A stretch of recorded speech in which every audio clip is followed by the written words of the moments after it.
You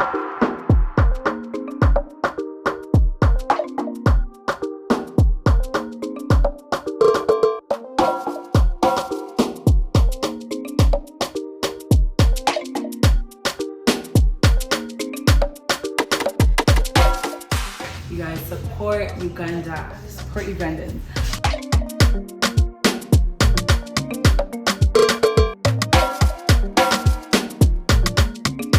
Hey guys, welcome back to my channel where we're all about leveling up, elevating, and living our absolute best lives. Part of that is being knowledgeable and understanding the areas that you're in and the country that you decide to be in. And for me, I find that when I read, I just love to read. I love history. I love to find out about what people were doing in the past just so that we can learn from them. Although there is that saying that history does repeat itself, but anyway. So today, this video is all about the Ugandan Society. It's a library located here in the Uganda Museum. We're gonna check it out today and I'm super excited to take you along with me. We're gonna go through rare books, first Ugandan writers, the colonialists who wrote about Uganda and their perspectives, as well as new writers, encyclopedia, science, and everything. The little nerd in me is super excited, so let's go.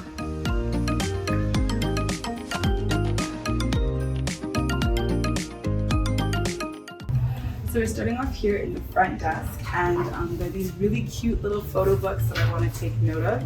There are different ones for different things. So the one I'm holding right now is about SMAC, which is one of Uganda's oldest schools, St. Mary's College.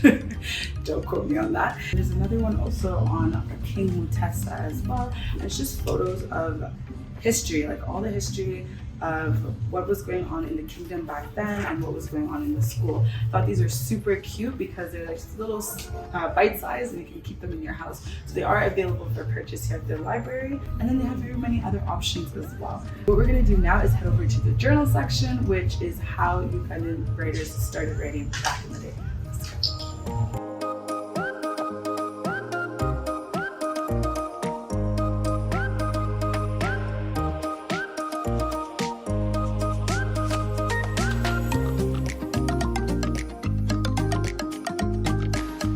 So this section that we're at right now is the journals.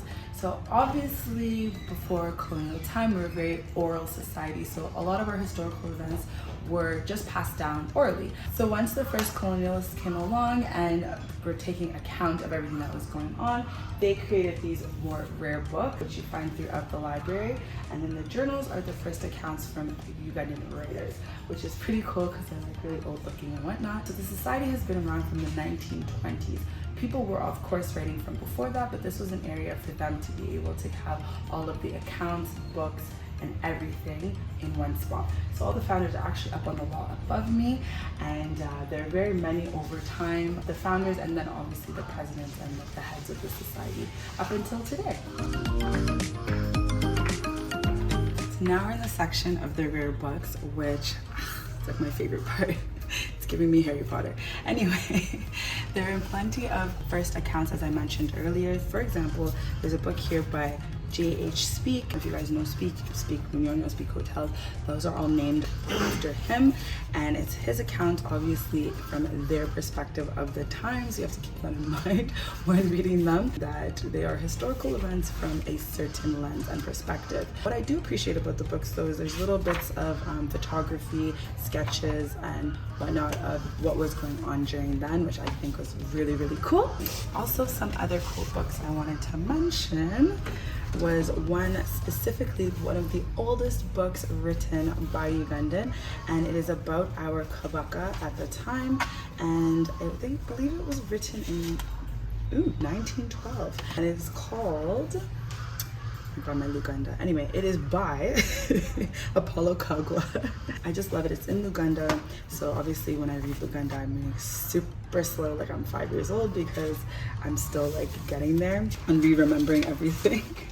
But it's very cool just to see him just write about our kings, the Buganda kings, and yeah, so it's Base Kabaka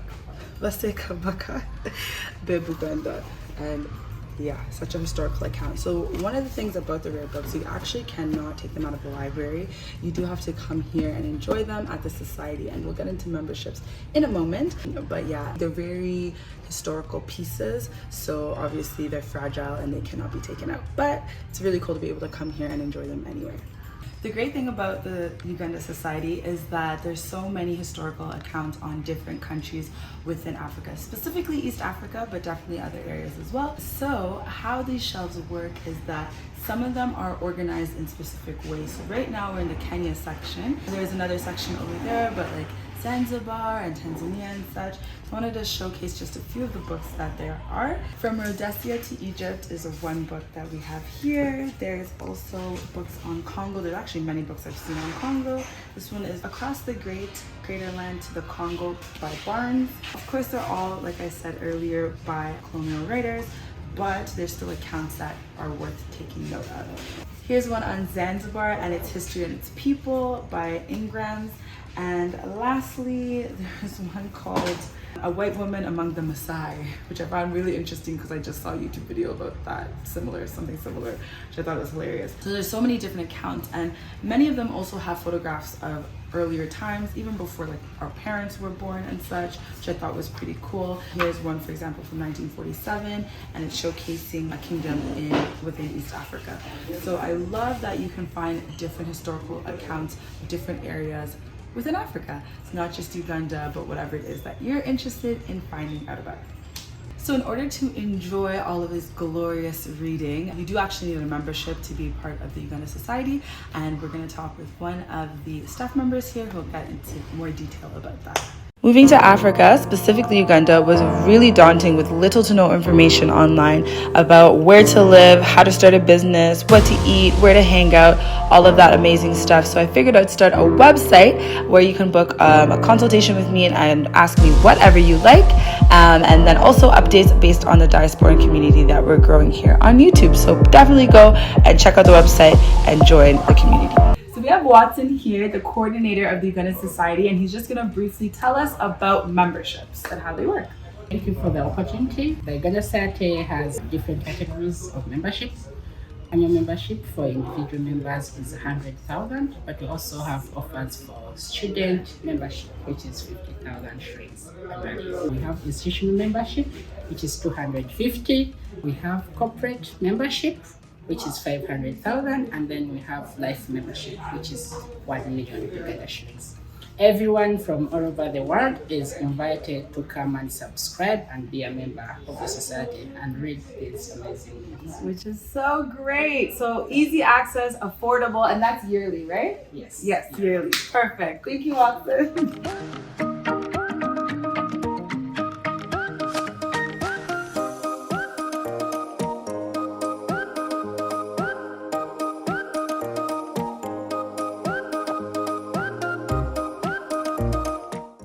History books, there's very many other types of books here at the Uganda Society. So you can find out books about things like birds back in the day and trees, etc. Which leads me into the fact that there's a whole other section here on science. So you get a lot of science journals as well as encyclopedias too. And there are encyclopedias dating back to God knows when. So there's a lot going on in the society here. So as you can tell, no matter what interests you have as a reader, you're definitely catered for when you're here. And as East Africans, obviously we know that our history is very oral, as I mentioned earlier, but does not mean that we don't have very many great, amazing writers now. We have a plethora of really amazing books, from fiction to poetry to historical events as well. And there's a whole section dedicated to that. So let's go check that out. So we are now at the bread and butter of the Uganda Society. Of course, the rare books are amazing. However, like I mentioned, to enjoy them, you do have to stay within the vicinity here and read them to enjoy them. However, there are so many new amazing writers that you guys can discover and get to know more about, and these are all for purchase. Like I said, there are so many writers from fictional to non-fictional. I wanted to specifically mention a particular writer that I actually did a video with earlier, a few months ago actually, which is Princess Margaret Anne. She had a fantastic story and she really engaged us in a previous video, and they had her book, so I felt like I just wanted to showcase that really quickly. So they have two of her books of her trilogy, The Waiting and The Virgin Journey, and a little bit about the author too, and you can see she's back here as well. She had an incredible story, so I highly recommend that you guys go check that video out. Besides that, I just wanted to feature little books here of poetry. I think we have such beautiful writers in Africa, and it's just nice to be able to know that you can purchase their books and have them in your house. So The Ritual of the Gourds and Dancing on Broken Lines. So those are just two poetry books I wanted to feature. And then lastly, a recommendation of a pretty popular book that's being bought here is Citizen and Subject by Mohammed Mamdani, and it's Contemporary Africa and the Legacy of Late Colonialism. So you guys can get so many perspectives of brilliant writers throughout the continent here at the Society. As we wrap up this video showcasing everything here at Uganda Society, I'm going to go ahead and purchase Princess Margaret Anne's books. You guys support Uganda, support Ugandans. I just wanted to briefly mention as well that the library hours are 9 a.m. to 5:30 p.m. Monday to Saturday. Saturday they do have events, so keep that in mind. They take all methods of payment, so they do take card, which is what I'm going to purchase with right now, my Canadian card, and they also take cash, which probably is much easier because it's Uganda. Let's go ahead and purchase these.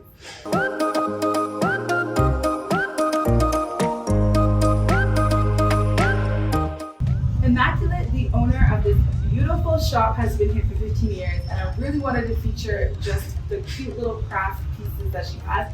One thing specifically was the little bags, which I thought was so convenient for shopping. So when you come in, you have your bag that you can take for your books. How convenient is that? I hope you gained a lot from this video about the Uganda Society. As a history buff and just an avid reader, I really like being able to go somewhere and learning about places. And one thing about Uganda and why this channel launched was that there's so little information on the internet about anything. So what better place than to come to a library to learn about all of this. So hope you guys loved everything that you got from this. Please do remember to subscribe, hit the bell notification button, and leave a comment below. What was your favorite part? What do you look forward to learning about Uganda and all the kingdoms and all our rich history? And other than that, I will check you guys in my next video. Bye guys!